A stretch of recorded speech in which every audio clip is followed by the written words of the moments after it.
अस्सलामुअलैकुम। एक और नई खबर के साथ मैं हूं मोहम्मद इश्तियाक कादिर। आप देख रहे हैं मेरा यूट्यूब चैनल जनाब HD न्यूज़। आज एक बड़ी अहम खबर से आपको आगाह करता चलूं। पाकिस्तान तहरीक इंसाफ PTI के बानी इमरान खान की बहन उस्मा खान ने अडियाला जेल में मुलाकात के बाद कहा है कि भाई की सेहत बिल्कुल ठीक है।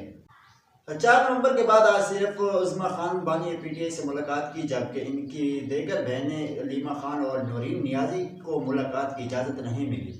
चलो आपको ये भी बताना चलो PTI का कोई भी रहनुमा मुलाकात की इजाज़त हासिल नहीं कर सका। और 2 जनवरी अडियाला जेल में इमरान खान से मुलाकात के बाद मीडिया से गुफ्तगू करते हुए उस्मा खान ने कहा कि बानी PTI मुकम्मल तौर पर सेहतमंद है। ज़राए के मुताबिक उस्मा खान की इमरान खान से मुलाकात बैरिस्टर गोहर के राबतों के बहस मुमकिन। और दूसरी जानब आपको ये भी बता दें, उस्मा खान ने मीडिया से गुफ्तगू में ये बताया है कि इमरान खान गुस्से में है और उन्होंने कहा है कि मुझे कैद तनहा में रखा जा रहा है, किसी से कम्युनिकेशन नहीं है। बुशरा बीबी को भी कैद तनहा में रखा गया है।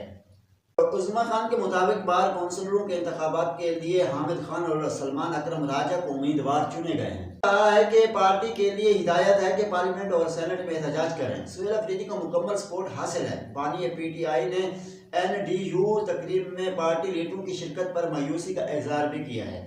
और इस तरह की वीडियो देखने के लिए हमारे यूट्यूब चैनल जनाब HD न्यूज़ को सब्सक्राइब करें और बेल आइकन लाजमी करें, क्योंकि हर आने वाली वीडियो आप तक पहुँच सके।